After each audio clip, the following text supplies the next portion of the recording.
Welcome back to BFB Pick Flicks, the bi-monthly series where we highlight the most underrated releases of the American movie calendar. From multi-era think pieces to radical mockumentary, the BFBs have got you covered with the best films in a theater or streaming near you.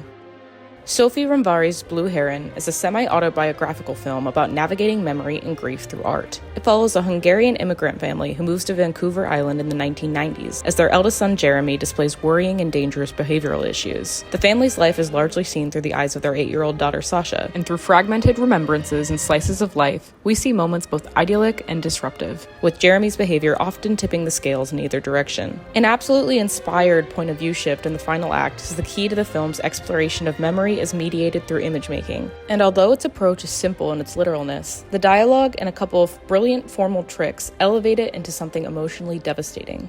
Anyone who's been a sibling, anyone who's been a parent, and everyone who's been a child will find something specifically observed here that unfolds into something universal.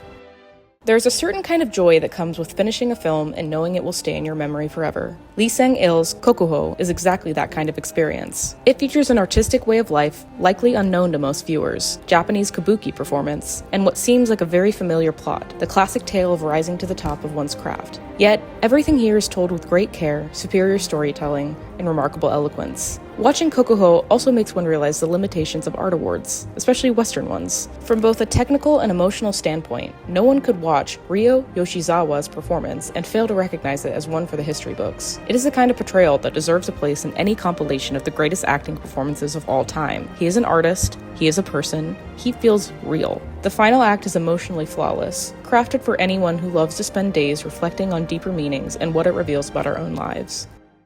How many decades would you spend plotting absurd publicity stunts just to book a single gig at a local bar? In Nirvana, the band, the show, the movie, creators Matt Johnson and Jay McCarroll take their cult mockumentary series to an incredible, ambitious, feature-length conclusion. After 17 years of failing to play Toronto's Rivoli venue, a botched publicity stunt spirals into an accidental, orbits-fueled time travel trip back to the year 2008. What follows is out-and-out movie magic. Johnson ingeniously reworks what easily could have been a low-stakes niche comedy into something formally and narratively audacious, playing fast and loose with both the reality and the space-time continuum. Yet beneath the chaotic timeline rules lies a deeply heartfelt look at lifelong friendship. The emotional weight of the finale is something to behold. It is a stunning, live-wire cinematic achievement that you truly have to see to believe.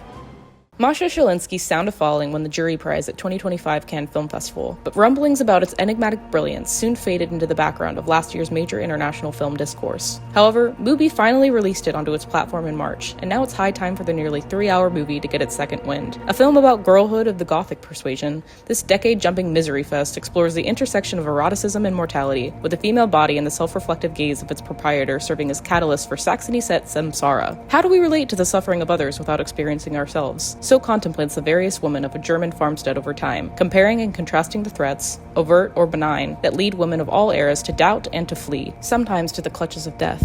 The details of their memories are inexact, but people tend to recall the feelings those moments generated. Though its Baroque, deliberate style may not captivate all, lovers of Tarkovsky's Mirror will no doubt rejoice. Schilinski is certainly one to watch. Stream Sound of Falling on Mubi. Recently premiered at South by Southwest, Meredith Alloway's debut feature Forbidden Fruits is a black comedy that confidently toes a line between satire and sincerity. A love letter to 1990s and early 2000s teen movies set in the modern day, it is bursting at the seams with endless quotable moments and soft light. The film follows the impeccable Lily Reinhardt as a leader of a fruit-based hyper-feminine witchy cult in the staff lounge of a high-end fashion boutique. And it begs the question, can you girl boss your way to fulfillment? But underneath all the layers of hexes and wit, there's a compassionate warning about how simultaneously spellbinding and dangerous sisterhood can really be. Forbidden Fruits is available for purchase via VOD platforms and will be streaming on Shudder starting June 26th.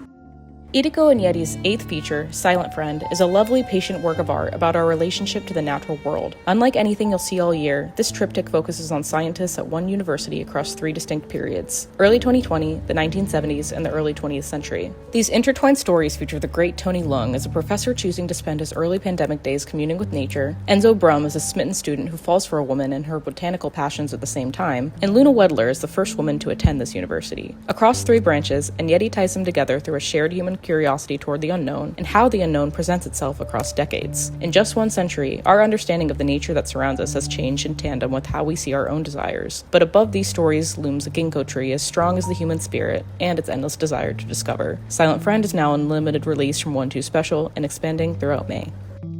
For more insightful reviews, check out our blog at www.bufffilmbuffs.com. I'm Lydia from the BFBs, and we'll see you at the movies.